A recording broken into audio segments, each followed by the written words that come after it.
What is going on, all of you beautiful people? It is Colossal Kiwi here, bringing you the long-awaited everything we know about Dead Island 2 so far video. Now, before I get into the actual content of the video, I want to make a couple of things very clear. First of all, this video, as you can probably tell from the length of the video, I'm assuming it's going to be pretty long by the time I'm finished recording this, is very, very detailed. And more specifically, this video contains every single piece of information that we know about, and by we, I mean just the public in general. It's every single piece of information that has been publicly released about Dead Island 2 that is relevant or interesting or important in some way. Every single piece of information that you could possibly want or need to know about Dead Island 2 is all compiled into this video into one easy solution, so you don't have to go and watch a bunch of different videos and all that. And if you are looking for a very quick and concise summary, then this is obviously not the video for you, but I will be making one of those kinds of videos very shortly after I've released this one, so as soon as that is publicly available, I will put a link to it in the description for those of you who just want a short summary. And the second thing I want to make very, very clear is that although there is a lot of information in this video, and this video, as I already said, is very detailed, the information may not necessarily reflect the final product that we are going to get, because if you don't know, there currently is no confirmed release date for Dead Island 2. We first heard news of it in like 2014, and it was being developed by Yager Studios, and then early this year, in 2016, Deep Silver announced that Sumo Digital has now taken over development, and basically, all the information from this video is taken from when Yager Studios were in development, mainly from 2014, some information is from 2015, and since then, in 2016, a different company, Sumo Digital, is now developing, and it's entirely possible that they are building this game from the ground up once again, and that all this information in the video is going to be completely irrelevant by the time the game actually comes out. We don't actually know, so this video is more going to be like a catch-up kind of session, or a history session for everything that we know has kind of happened towards Dead Island 2's development, but may not necessarily actually reflect the final product. I can't stress that enough. You're also going to see some gameplay in the background. It's all pre-alpha footage from 2014, so first of all, it's pre-alpha. It's not even like, the game isn't even playable at this point, so it's very buggy, very glitchy. If you see some zombies being stupid and not moving or anything, that is why. It's very buggy gameplay, and it's also gameplay that, once again, may not even look anything like the final product. I just want to make that very clear. I got a zombie army and you can't harm me. Yeah. So let's start with the basics. The original Dead Island and Dead Island Riptide were developed by Polish gaming development company Techland using their very own Chrome engine, and I'm sure you know Techland by now. They're more famously recognized for Dying Light, which came out in 2015, and I want to clarify that Dead Island Riptide is not Dead Island 2. I know many people are very confused and saying, shouldn't it be Dead Island 3 that we're talking about? No, Dead Island Riptide is more like an unofficial Dead Island 1.5, if you will. The actual Dead Island 2 was announced at E3 2014, and it was announced that Techland were not behind the development of this one, but instead it was Yager Studios, who are a German game development company known for Spec Ops: The Line. Now, Dead Island 2 is set in the state of California within the United States, and I know what you may be thinking, how can they call this Dead Island 2 when California is not an island? Well, the way that some of the developers at Yager Studios tried to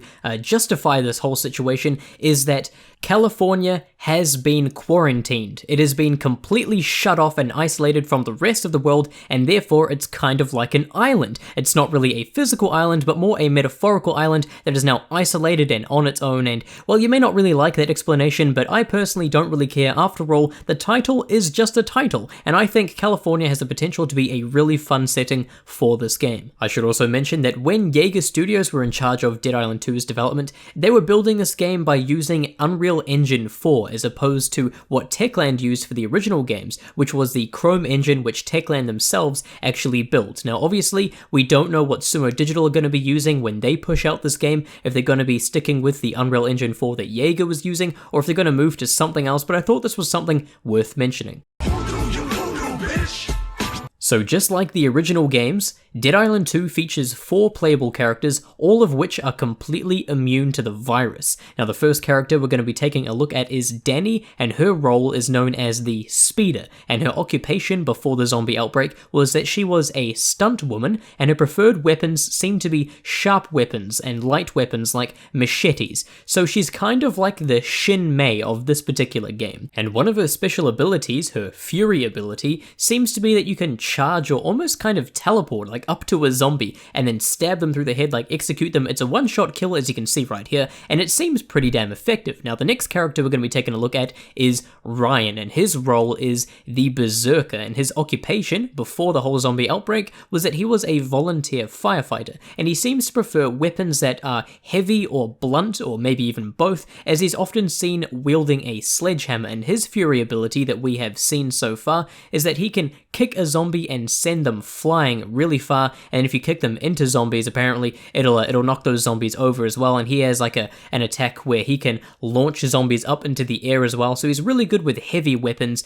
And one thing I wanted to bring to your attention was this piece of concept art right here that includes both Danny and Ryan, and you can see they actually look different to all the other images we have seen of them, and this seems to be maybe an early concept art where they could have changed the character design, because as you can see, Danny is wearing slightly different clothing. She has tattoos that aren't really visible from any other kind of angle we've seen of her, but it could just be the angle after all, but she's definitely wearing different clothes, and Ryan just looks like a completely different person overall. He's got dark hair instead of blonde hair, and he just looks like a completely different person. So once again, this could be a concept art from earlier and they decided to change the character's looks, or maybe it signifies the ability to be able to customize your characters and make them look a little bit different to the default preset. I'll touch on that a little bit more later. Also, if it wasn't obvious enough already, Ryan seems to be the Sam B of Dead Island 2. Now, the next two characters we're going to talk about, we have a lot less information on, and we don't have any public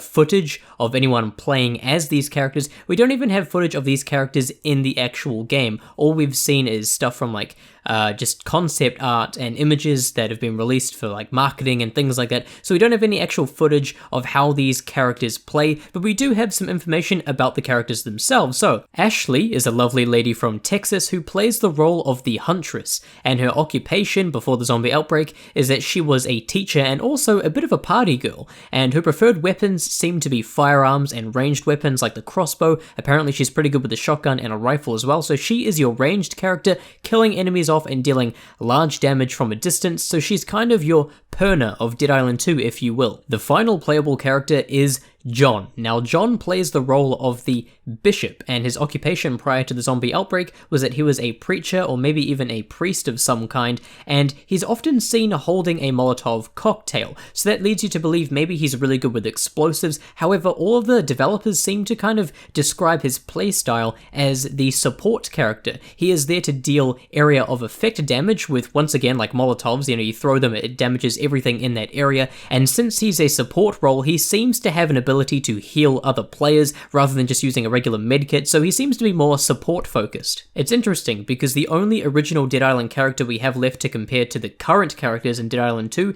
is Logan, right? Because we had Ryan, who was like Sam B, we had Ashley, who was like Perna, and we had Danny, who was like Shin Mei. So I guess we could assume that John is going to be most similar to Logan. After all, Logan is very good with area of effect damage, but he wasn't so much a support role, so maybe he's going to be kind of like Logan, and he's good with throwable weapons, but he kind of has his own unique spin, such as like healing and things like that as well. Now, another character that we already know about who is not a playable character and is not immune to the virus is Max, and Max is actually the star of Dead Island Retro Revenge. You play as him. Your cat, whose name is Rick Furry, gets stolen, and you have to go through, it's like a 16-bit side-scroller, you go through California to go and get your cat back and things like that. We actually see him at the end of the Dead Island 2 E3 2014 reveal trailer, and his voice is actually very familiar. Go ahead, have a listen.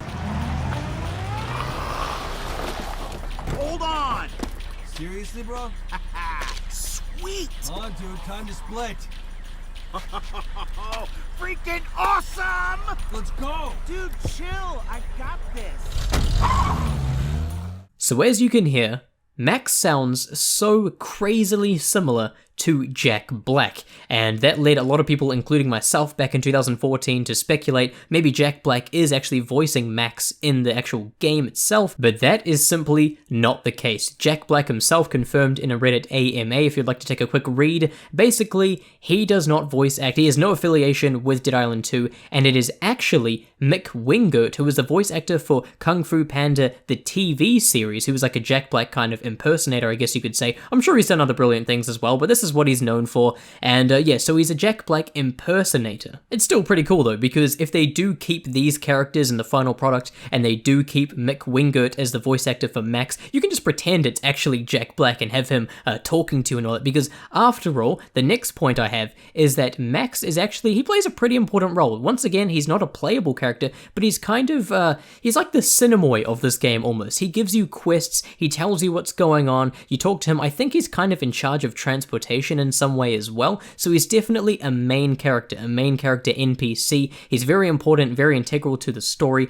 and as I mentioned earlier, he has a cat named Rick Furry, and the developers were very keen to talk about how they were the first game developers to motion capture a cat. They actually mocapped 4 different cats for this Rick Furry character, this cat character, and I wonder if we'll actually get to see that in the final product. Once again, I have no idea how much of Yager's work is going to be going over to the Sumo Digital side of things, so this whole thing may be scrapped altogether, but wouldn't that be really cool and really funny to kind of see a cat that has been mocapped? Drink blood like a vampire without warning. So before I get into the other little subcategories like weapons, combat, co-op, and things like that, I want to quickly go over story and the general game mechanics. How is this game going to function? Is there even a story at all? If there is, how deep does it go? How is the game just going to operate in general, right? What is your general gameplay experience going to be like? Well, first of all, I have to make it very clear that Yager's version of Dead Island 2, which once again could be completely separate from the actual final product, but what Yager were working on was entirely different from the previous Dead Island games. It is not like Dead Island, it is not like Dead Island Riptide, it is a completely different experience, and here's why. Dead Island 2 is an 8-player seamless co-op experience set in California that has no end story. Just let that sink in. Okay, so that already in itself it's a pretty kind of confusing statement, so obviously I'll elaborate on it, but you can already tell it's gonna be fucking different. First of all, there is an 8-player cap for co-op, which is great. More players the merrier. Instead of 4 players, you can have up to 8 players. Except it's kind of weird that there are 4 characters and an 8-player max, so obviously you're gonna have duplicates, which makes me think that customizability is going to be a thing for characters, because otherwise you're certain to have clones. You're just going to have clones running around, and at least being able to choose, like, say you want to choose Ryan as like your actual play style, and then being able to customize his appearance, that would be really cool. But once again, we don't know how that's going to work. But it's not just co-op, like the same way that it was in Dead Island 2, where you could have the option to join people nearby and all that. It is seamless co-op, and what they mean by that is you'll be going about your day, running through the street, killing zombies, and all of a sudden, players will just appear in front of you. You'll just be running, you'll hear a noise, you go check out the noise, it'll just be another player.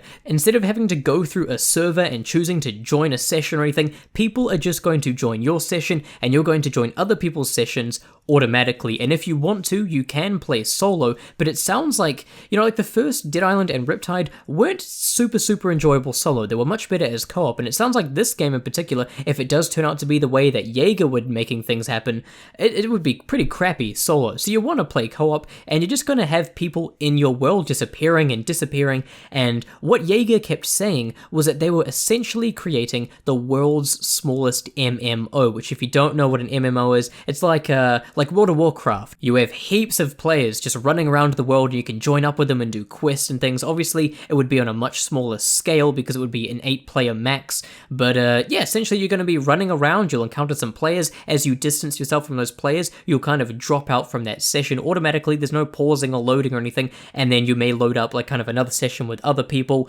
and then other people will take the place of the ones you met previously, and it's pretty confusing. But remember, once again, I'm sorry, but I have to keep reminding you, this is what Yager were developing, but now it's Sumo Digital who are in charge, and we don't know what the hell they're doing. So it could not end up being like this in the final product, but if it does, I personally am pretty damn excited. It's going to be very different and unique. 8-player seamless co-op, and like I said, there's no end to the story. When Yager were developing it, they said there is no linear storyline. You're not going to go from one main quest to another main quest and see a cutscene and then the story ends and that's it. It's just like, everything is a side quest. There's a kind of like a main narrative you can kind of follow, but there are just countless quests, randomly generated events happening everywhere, which if they were to execute it correctly would be pretty damn cool, and if they weren't to execute it correctly, it would be pretty damn tedious. It'd just be a bunch of side quests, like fetch quests and stuff. Oh, hey, I want you to get my teddy bear, huh? So it could be pretty annoying, but it's a really interesting concept, and it's really unique, and I know a lot of people are not going to like this because it's different, but I think we need something different. Also, to kind of complement this whole 8-player seamless, small MMO kind of playstyle thingamajig, there are like minimal loading screens. There are 3 main areas. One is LA, and Hollywood, it's from like the Hollywood sign to like Venice Beach, no load times, and there is also San Francisco, and there was a 3rd location that they kept on the down low and they never revealed, so it's a mystery location, and so just kind of keep that in mind. If it does end up like this, and Sumo Digital keeps the same setting and the same kind of style and all that, there are like no load times except when you're going actually between areas, like from San Francisco to LA, and it's gonna be pretty damn big. Since the game is said to be pretty damn colossal, Yager mentioned that they had several options for kind of transportation and moving around the world, and one of them is standard fast travel. You can fast travel between different areas, like between, I guess, like San Francisco and Los Angeles and things like that. And then you also have a unique drivable vehicle for each of the 4 characters. For example, Danny, the speeder, has a super fast muscle car, and Ryan, the berserker, has like a big beefy pickup truck, and apparently these vehicles were going to be customizable as well. So I think this sounds really cool, and I really hope this is one of those things that they're going to keep in the game when Sumo Digital puts it out, because that has the potential to be something just really, really cool. Customize your own vehicle with different kind of weapons and paint jobs and stuff, and just driving through the city. That would be pretty damn sweet. Got the thing that go bump in the night. Whoa! So one thing that Yager's game director of Dead Island 2 mentioned is that they took all of the zombies from the original Dead Island series and they put their own unique spin on them. For example, the regular walkers may appear to be just regular walkers, but they're actually Yager Studio employees. And what I mean by that is that they motion capped the faces of their employees and put them on the zombies so you can actually kill the employees of Yager Studios. Now this is something that's obviously going to change when Sumo Digital puts out this game. If Sumo Digital puts out this game, who fucking knows who's going to be developing by the time this game gets put out, or if it even is going to in the first place. But, I don't think Sumo Digital or any other developer is going to keep the Yager faces in, because it's the faces of the Yager employees. So the zombie faces are probably subject to change. The thugs are actually quite different. Instead of being tall and muscular, they are kind of tall-ish, and they are really fat, like the floaters are, and they walk really quickly in comparison to the older versions of them in the original Dead Island games, and apparently they like to hang out in electronic shops. Not really sure what that's about, but apparently when you visit an electronic shop in Yager's version of Dead Island 2, there are always thugs around for some fucking reason. Suiciders are also very different in Dead Island 2. Obviously, as you can see, they look very different, but besides that, they actually act very different as well, because when you get close to them in Dead Island 2, they actually charge towards you in an attempt to, like, kamikaze and blow you up. So they're pretty scary once you get close to them. And as for human enemies, we haven't actually seen any human enemies in Dead Island 2, but we did hear that they do actually exist, and one thing that they said was that human enemies could be bitten and turned. For example, you could, like, make a bunch of noise and attract some zombies to humans, they would get attacked and bitten, and then apparently they would turn, and it doesn't sound like something that they actually had implemented yet when they were talking about it, but rather something that they wanted to implement, and once again, just like most of these things, who knows if it's going to be in the final product.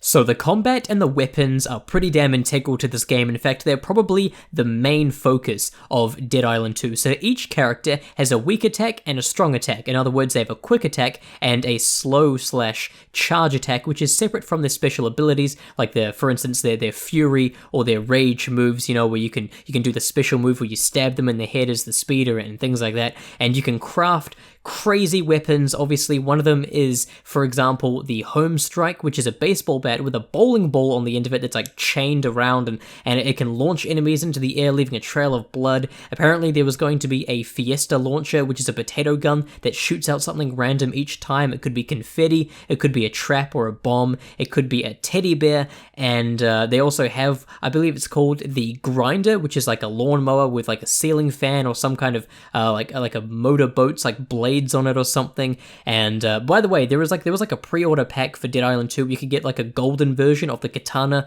the grinder, and the home strike, as you can see right here. So that's a good look at them. And one of the biggest changes in combat, one of the best looking things about this game, is that you can dual wield weapons. As you can see right here, you can dual wield like a firearm in the left hand and a melee weapon in the right hand. We haven't seen anybody dual wield just 2 regular melee weapons or 2 firearms yet, but I think, by the way they were talking about it, that is possible. Obviously, you can't dual wield 2 sledgehammers. It's only one-handed weapons. But yeah, it's pretty damn cool. There are some crazy combos you can pull off. Like, there is... I'll talk about all of the elemental effects in a moment, but one of the examples is you could have like an ice shotgun, and you could freeze them by shooting them with a shotgun, and you could have like a flaming hammer, and you can smash them into burning pieces. The combat is really, really cool, and I think dual wield is a great addition. It's always one of those things. Whenever you hear dual wield, it's just one of those things to get excited about because it's a really cool option. So as I said, there are a bunch of different elemental effects you can put on your weapons. The ones that we've seen gameplay footage of are fire, electricity, and ice, but apparently there's also poison, and there's even one that turns human NPCs into zombies. And in another view that I watched, they said something about explosive mods, and there's also pheromone mods which turn zombies against each other. So Dead Island 2 definitely looked like it wasn't lacking in the combat side of things. Also, the slow motion effect is back, by the way. You know, in the original Dead Island and Riptide, where you would kind of get like a headshot or something, and then the whole world would just go slow motion, even in co-op for a little while, and it just worked really well for some reason. Apparently that is back. We haven't actually seen it, but they mentioned in an interview that it is back, and also the environment can be set on fire. As you can see right here, like this lawn has been set on fire. It doesn't look very good because it's pre-alpha gameplay, but yeah, apparently, like say if you're playing as the Berserker and you have a flaming sledgehammer, you could do your strong attack, which flings them up into the air, leaving a trail of blood and fire, and once they like land, say they land in a backyard full of zombies or whatever, it will set those zombies in that backyard on fire when the corpse lands in there. So that's really cool. Once again, combat is one thing to be very excited about for Dead Island 2. There also appear to be some pipe bombs with different elemental effects. You can see right here the player is holding a blue one, but there's a red explosion going on. Either they accidentally put the wrong asset in for the trailer, or there was an explosion from a different weapon while they had this blue pipe bomb out. And there's also a red one with like a fire icon on it, so I'm guessing they're going to be some like electricity bombs, some fire bombs, and that's what those look like. The weapons in general are just pretty damn insane. You have shotguns, pistols, SMGs, the home strike, the grinder, the branch saw, the wrench, the machete, the morning star, and once again you had those pipe bombs, and apparently melee weapons, or even I think ranged weapons as well actually, have 2 customizable slots. There is handling, which completely changes the way it behaves. You can unlock new kind of moves to do with the weapons, and there's also the effects slot, which is, you know, once again fire and electricity and ice and things like that. One of the people conducting the interviews said they accidentally attached a bomb to a car as well, so it seems like you can set up traps. And the combat, I mean, you may not really like the whole MMO style, it may not be for you, you may not like that they're taking a very lighthearted, kind of funny, colourful approach to this game series, but the combat is definitely something to look forward to. Hide your kids, grab your wife, better get out of sight. The final thing I want to discuss regarding Dead Island 2, and this next to combat, is probably once again one of the most integral parts of the game, is multiplayer, both co-op and PvP. So once again, 8-player seamless co-op, people just drop in and out, they just appear seamlessly, there's no server lists, no load times between people joining and leaving. Apparently you're more likely to be paired up with your friends, but it doesn't seem like there is just a straight up option to join them, so maybe if you're wanting to play with friends, you'll have to kind of arrange to meet in a designated area, and then you'll pop into each other's games, or you're more likely to pop into each other's games anyway. But one interesting thing is PvP, because PvP was not an integral part of the original Dead Island and Riptide. The only way in which you could kill each other was with explosives like grenades or the red barrels, which you can do in this game as well. By the way, red barrels are back, grenades and stuff are back, explosives can kill people regularly, just like in the first game and Riptide, but there is actual kind of proper PvP. Now, by PvP, I don't mean like a match-based system where you load up for like a deathmatch in an arena or something like that. No, there are 2 different kinds of PvP.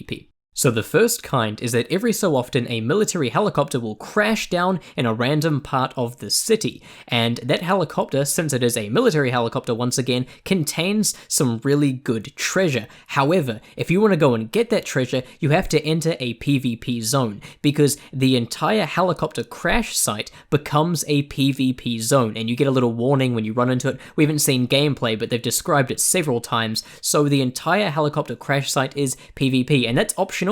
You don't have to go for the treasure, but if you do want to go for the treasure, then you are willingly stepping into that area and PvP is enabled. So once again, it's kind of like natural and seamless co-op and natural and seamless PvP. So you could be playing with a friend and you decide to team up together and take everyone else out, and then all of a sudden your friend shoots you in the head and takes the treasure for himself, or you could just sneak in there right at the start if you happen to be nearby. You can just run in, grab it, and get out before you have to deal with anyone. There are different ways you could handle the situation, and I think that's a really cool concept. And the second type of PvP is a bounty system, which you'll be pretty familiar with if you've played, say, Grand Theft Auto 5. Basically, there are shopkeepers everywhere, and there is a safe that each one has that you can rob if you want to, but that pisses the shopkeepers off, and that puts a bounty on your head which other players can see, and then other players can then hunt you down. They can attack you, but you cannot actually attack them back. So you're pretty damn vulnerable if you want to risk, your life going for those valuables in the safe. So that is the second type of PvP. So first of all, you have the helicopter crashes, and then you have the bounty system. Once again, there is no match-based PvP where you go into a server and then you load up a deathmatch. Nothing like that at all.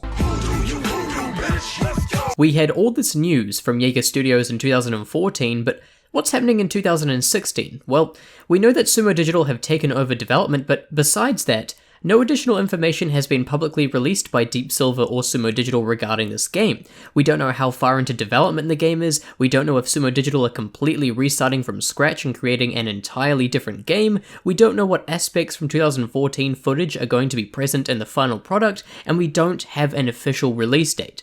Well, speaking of release dates actually, I just mentioned that we don't have an official one yet, but we may have a solid indication towards the general area in which this game could be released. Now, what I'm talking about is this Dead Island 2 Amazon page within Amazon's Deep Silver store. All other retailers seem to have the release date listed as December 2016 or to be confirmed, but this listing says December 29th, 2017.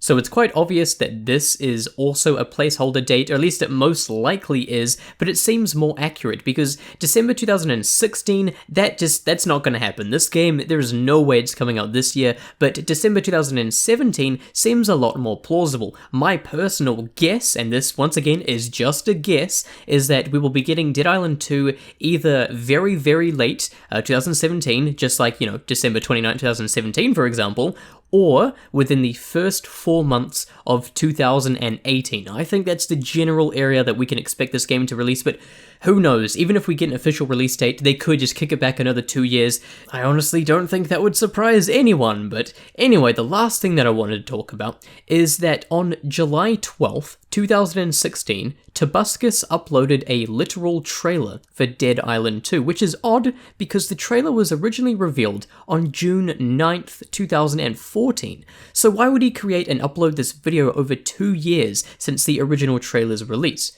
Well, there are two possible answers to that. Either 1, he's simply a big fan of the Dead Island series, and he made the trailer out of pure love and passion for the game, and he wanted his fans to know about it. Or 2, and this is more likely in my opinion, Deep Silver paid Toby to create his literal trailer in order to promote their game. It would make sense since Toby has collaborated with game publishers with his literal trailers in the past. So if this is the case, then Deep Silver or Sumo Digital may just be releasing more information about the game very soon. I guess we're just gonna have to wait and see, but you can bet your ass I'm gonna be covering all future Dead Island 2 news as soon as it comes out. But anyway, I've finally made it to the end of my long list of notes for this game and this video. If I've left anything out, I will be sure to put it in the description, and if you think I left anything out, feel free to let me know with a comment, and if you could supply some evidence as well to back up any claims, then that would be awesome. And while you're at it, feel free to let me know what you think about Dead Island 2. What do you like about it? What don't you like about it? What do you think is going to carry over into the final product? Feel free to let me know. But anyway, I hope you enjoyed this video, and I hope you have